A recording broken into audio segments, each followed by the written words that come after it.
Welcome to EPG Pathshala. I am Dr. Rita Chaudhary from the Department of Ancient Indian History and Culture, University of Calcutta. Now, our paper today of discussion is from the Indian culture. Paper is on polity, and we will be discussing the origin, concept and nature of state and functions in ancient India. Now, before beginning, you must understand that we did not have any definite school of political philosophy discussing the various problems that usually arise regarding when we consider studying polity. But there was enough speculations among different scholars of our ancient times who have elaborated on the different aspects of Indian polity. It may be a bit difficult to find a straightforward explanation from the texts that we have in hand, but it is also very interesting that we have some major treatises written on Indian polity like the Arthashastra, the most famous being the Arthashastra of Kautilya, where we find elaborations of certain political principles that came to be used in later times by some of the kings of various dynasties. There were different kind of polities in ancient India, some centralized, some decentralized, and there were also other aspects which were influenced the growth of polity in ancient India.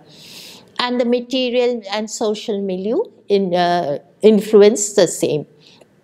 Now, what we do is what we study today is on the origin of the state in ancient India, the nature and functions that went with it. Now, from the very beginning, we go through the Vedic texts, which are datable from about 1500 to 600 BC. And for the early Vedic period, we look through the Rig Vedas. And the later Samhitas, they elaborate on the later Vedic polity. Now, according to the majority of scholars, the emergence of state polities is made possible by the rise of powerful ruling houses, following more or less the principle of dynastic succession, the formation of a sizable officialdom, a large standing army, and a regular revenue system yielding enough resources to maintain an army and officers of the realm. Now, we must understand that these are some of the important features which a state needs to be called a state.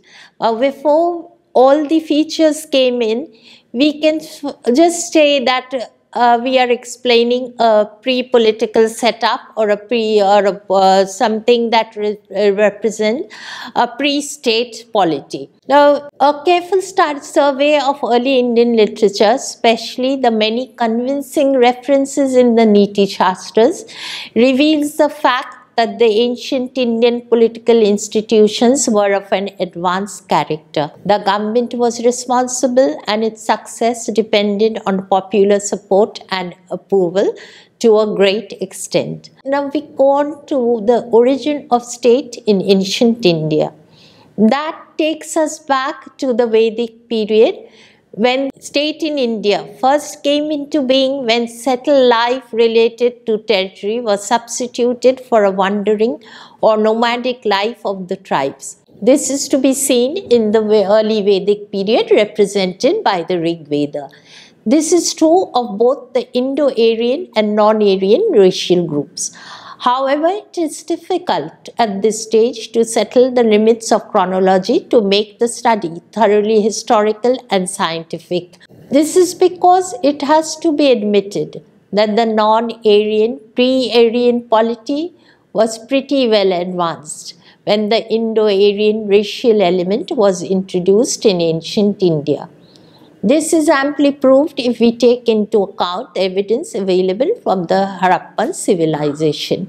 Now here I just add a few words, that it has been said that it has been assumed that the Harappan civilization had a very advanced political setup. There must have been a king or a priest king, as a picture shows. That it has been assumed by scholars that there was some kind of administration, especially municipal administration, because we see a very advanced kind of civilization in the Indus Valley. It has to be considered, however, that monarchy is definitely indicated as the earliest polity of both North and South India. But in reality, it is the character of the northern polity which helped more to determine the nature of state in India at this early stage. We go on to the Rig Vedic evidence.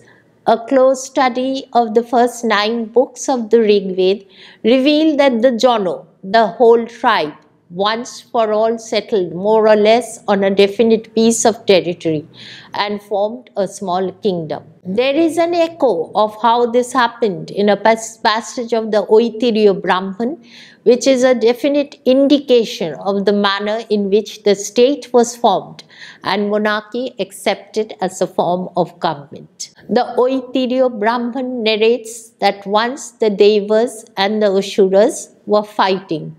The Asuras defeated the Devas. The Devas said, quote, "It is on account of our having no chief or Rajotayo that Asuras defeat us. Let us create a Rajan," unquote. All agreed and kingship resulted. In other words, we can say that war begot the king.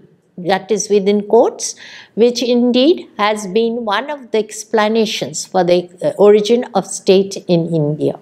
Now we go on to the theories on the origin of state in India. The state in ancient India was considered necessary for it ensured peace, order and happiness. It was a social organization with political power.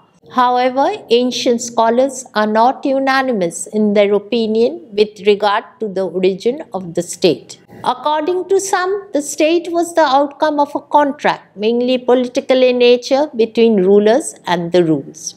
They opine that prior to the origin of the state, there was something called a golden age, wherein the people enjoyed a life of peace, order, self-discipline and happiness. Similarly, several other theories like the force theory, the patriarchal theory, the matriarchal theory, the divine origin theory, and finally the evolutionary theory were advanced to explain the origin of state.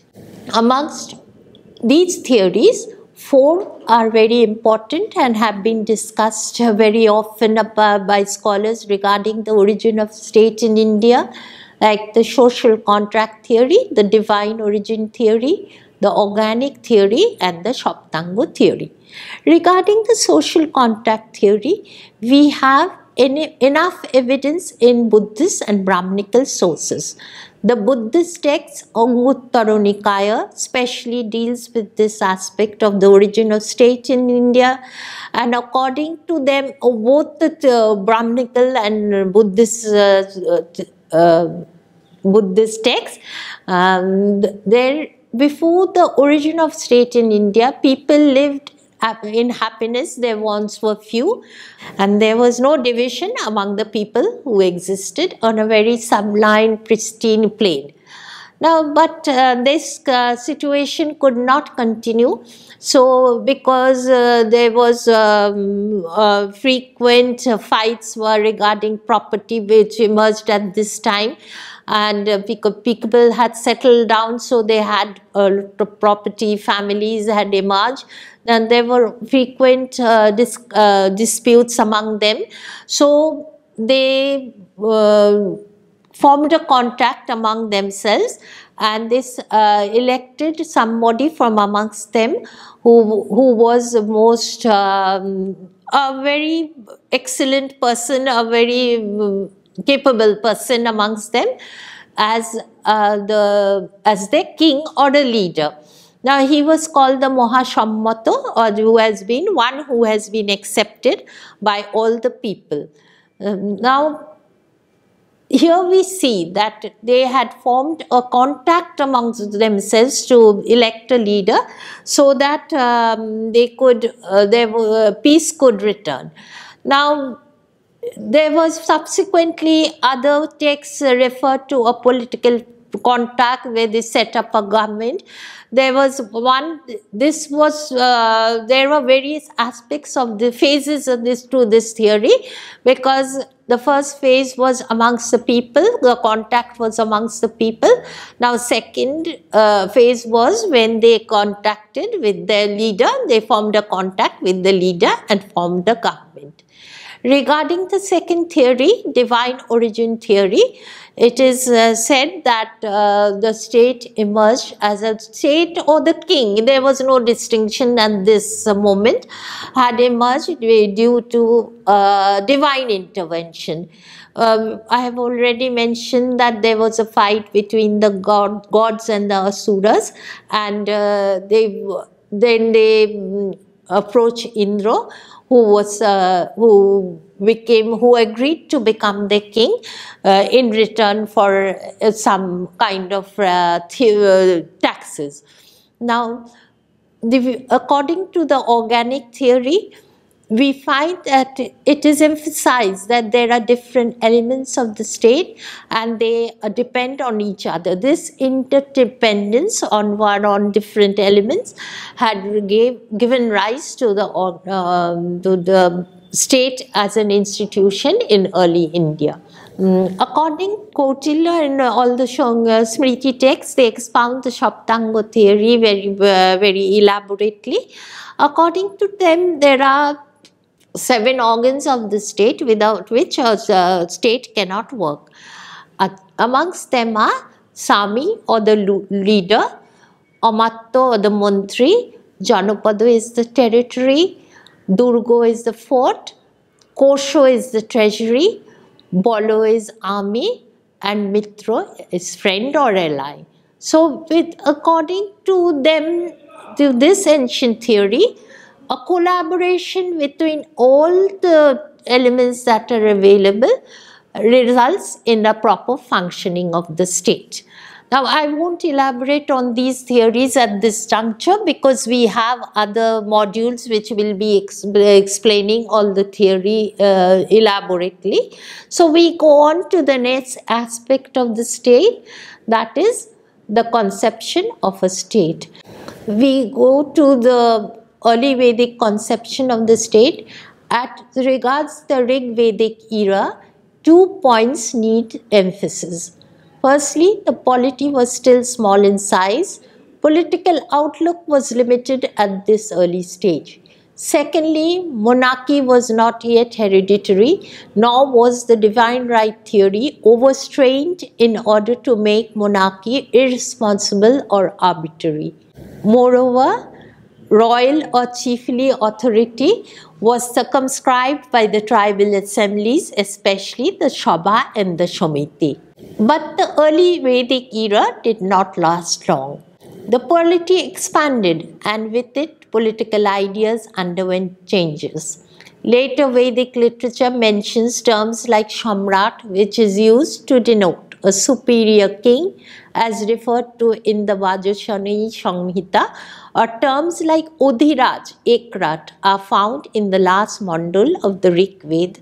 These indicate that there was an elaboration of the power of the king. Subsequently, the Buddhist text Anguttara Nikaya informs us that there were 16 major territorial states, Mahajanapadas, of unequal size and power, and of both monarchical and non-monarchical types. The stage was now set ready for the emergence of state polities from previous lineage societies. Naturally, the conception of the state also had to accept certain modifications. Now, the Maurya and Gupta polities, the Brahmana and the Dharma Sutras give evidence to the fact that monarchy was no more elective. Kingship became hereditary, and as a consequence, the king was conceived of as almost divine. The king was more than a human king, for almost divine powers were attributed to him. His victories over his enemies were attributed to the divine help of Indra. Scholars claim that the early Indian kings, though conceived of as divine with several functional resemblances, were actively human and responsible rulers, graciously following human conventions. The ideal set before the king was one of energetic beneficence. The Arthashastra puts forward the kingly duty in simple and forceful language, setting an ideal which few civilizations can boast of. Comparing the king and the ascetic, the Arthashastra says, quote, "In the happiness of his subjects lies the king's happiness. In the welfare of his subjects, his welfare. The king's good is not that which pleases him, but which pleases his subjects." However, Ashok was not the only king of India to proclaim that all men were his children, or to take pride in his ceaseless activity for the welfare of his subjects. Samudragupta, according to the opinion of the great emperor's court poet and panegyrist, Harishen too was imbibed with such ideas of paternal kingship. Now, at this juncture, I would just like to mention that all the high ideals that have been mentioned in the text were not always maintained by the rulers. We have, at the end of this module, I'll explain to you that there are instances when people revolted against the king and set him aside because he was not following the conventions that needed for good governance. Now we'll go on to explain the nature of state in ancient India. The early Vedic era, the main function of the chief was to protect the jono and cattle from the enemies. He was helped in his tasks by the tribal assemblies called Sabha, Shomiti, Vidhato, Gano and Porishad. Out of these, Sabha and Shomiti were the most important assemblies. All aspects of life were discussed in these assemblies. These may include wars, distribution of the spoils of war, judicious and religious activities, etc. Thus, these assemblies, in a way, limited the powers of the chiefs. Interestingly, women were also allowed to participate in the deliberations of the Sabha and Shomiti. The post of the chief was not hereditary. The tribe generally elected him, though the succession in one family was known, but that was not based on the rule of primogeniture. The Purohit assisted and advised the chief on various matters. Other than the Purohit, there were a limited number of other officials who assisted the chief in the day-to-day tribal affairs. Shenani, Kulapa, Gramani, etc.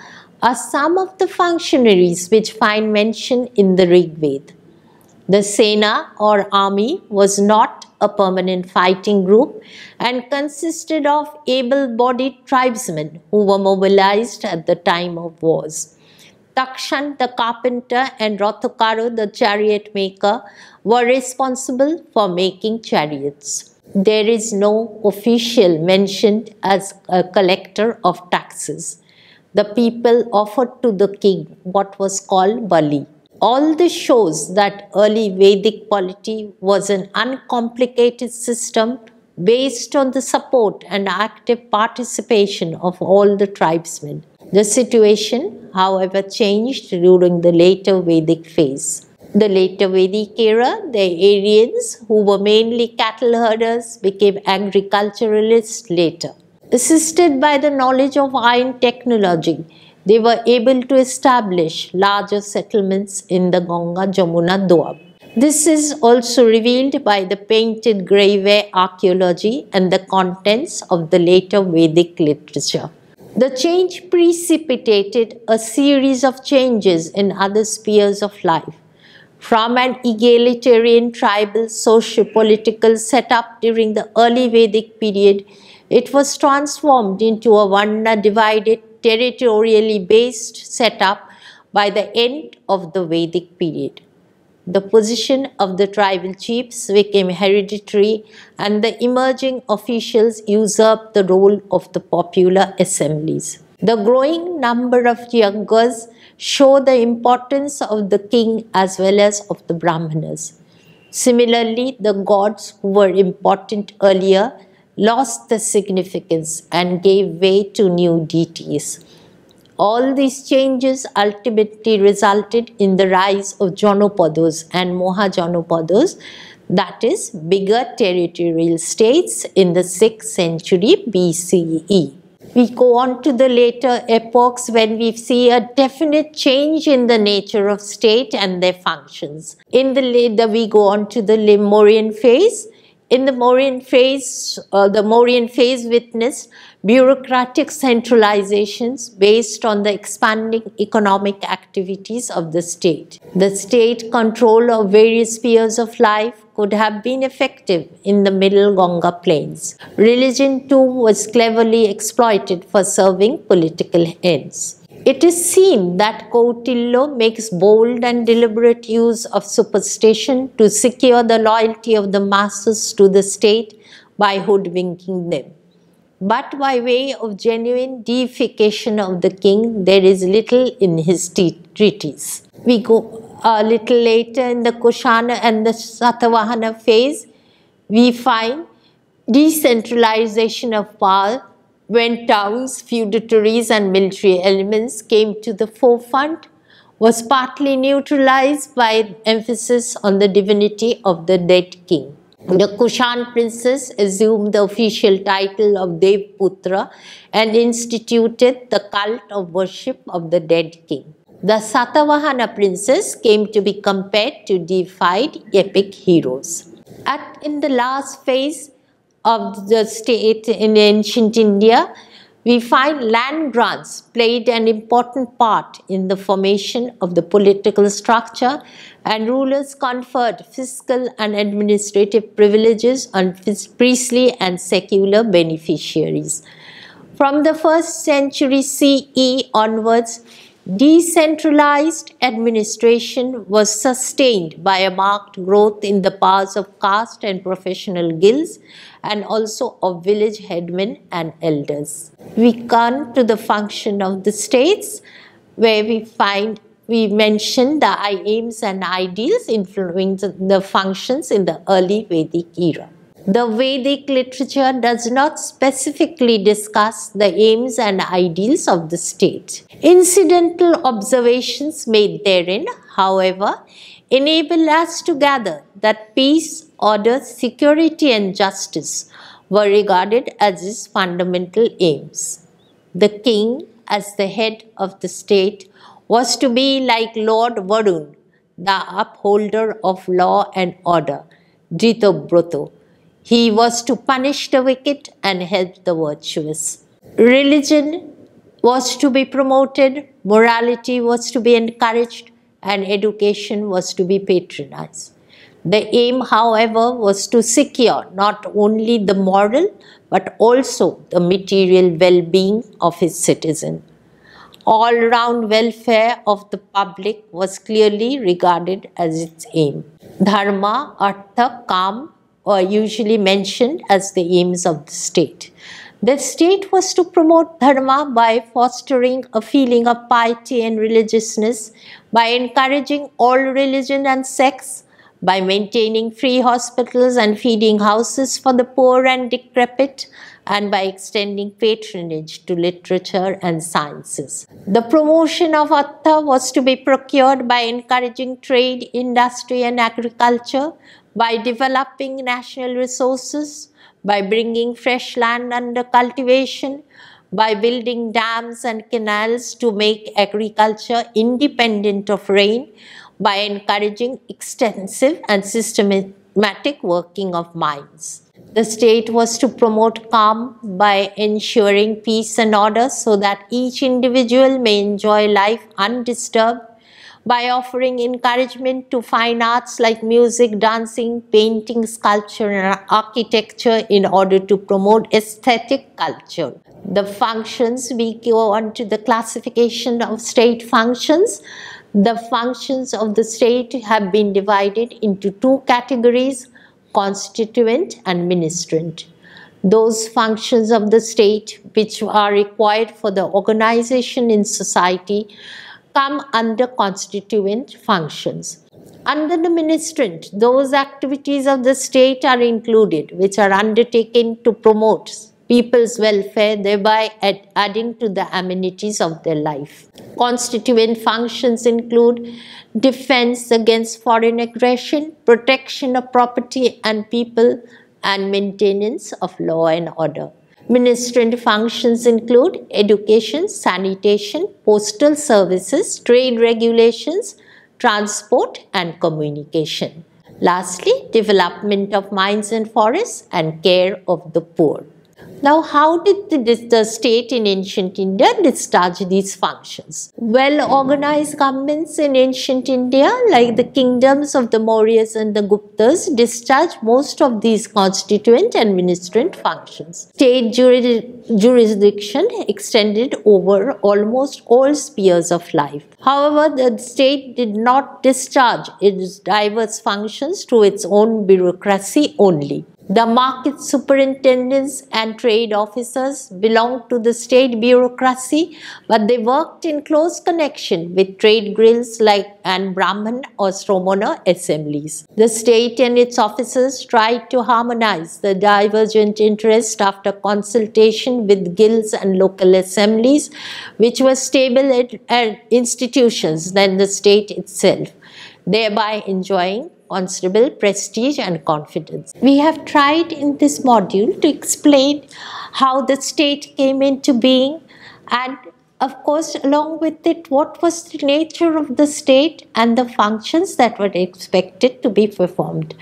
Now, it's a very difficult task at this juncture to be very fluid about the explanation, because we do not get all the evidence that we have to within one text, or no one text explains all the aspects that we are trying to cover. Now, we have various aspects we have tried to collect various aspects of the module from different texts, and it is interesting to know that at least the scholars in ancient India have tried the writers of ancient Indian texts have tried to explain the various aspects of polity which we are trying to gather and put together. Now, the thing that we witness that in the material milieu of the early Vedic age, the state was very simple. The helpers of the Rajan, who was a leader of the people or the leader of the cattle, had very little function just to protect the people and the cattle, which was considered to be a very important source of their wealth. But in the later Vedic period, we see that the king's powers have become very elaborate, and to reinforce his power and prestige, impress the people with his prestige, with a sense of the prestige of the king, the Brahmanas devised elaborate sacrifices like the Rajashua, the Vajpayee, and the Ashwamedha. Now, so in this material milieu, the Brahman had become very powerful. Now, also during this later Vedic period, we find that while in the early period, the king depended on the voluntary subscriptions from the people, during this period, Vaishyas were expected, who were the wealth-owning community of this society, where the Vaishyas were expected to give the king a kind of taxes. So we find that slowly, gradually, some aspects of the state were coming into being. But still we do not find at this period any revenue collecting authority or a standing army, a standing army to which would make a state a permanent with all, which would indicate that the state had come into being. Now, most scholars regard the later Vedic period as a period of a proto-state. It is during the 6th century BC in the Buddhist text Anguttara Nikaya that we find territorial states being mentioned. They mention the 16 Mahajanapadas, and which have more monarchical, non-monarchical. They were not of equal sizes either. There was just some small, some large. And this situation mainly we can see in the middle Ganga valley, from say extending from Allahabad to Bhagalpur, Allahabad in the east, in the west, to Bhagalpur in the east, and on both sides of the Ganges.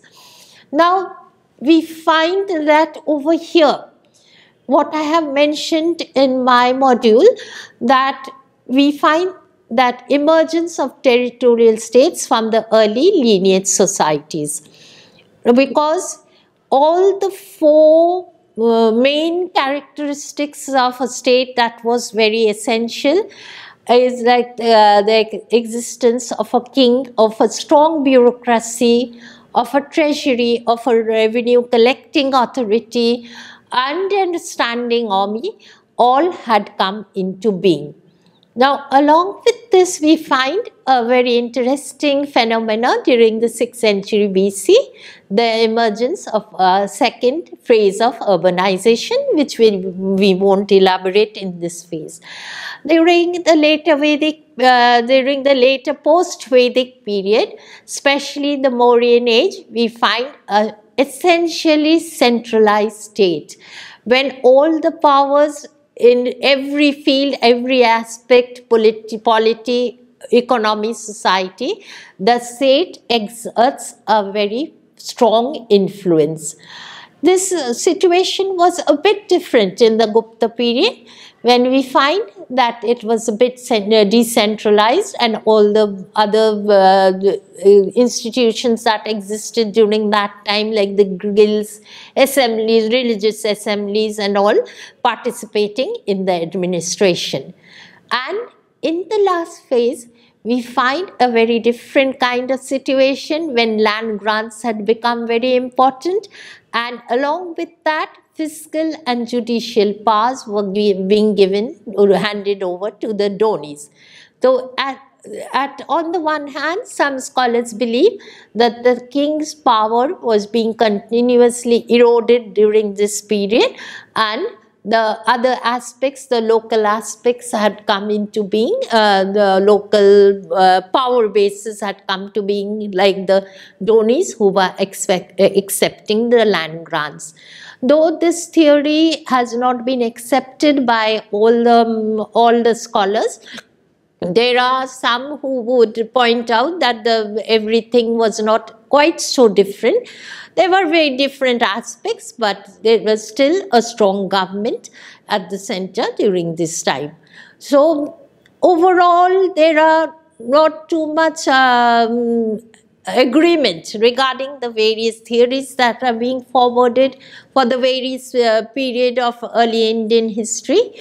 But we get what is interesting, that we do get a comprehensive idea about what kind of polity existed in early India. I hope I have been able to clear your doubts regarding the module.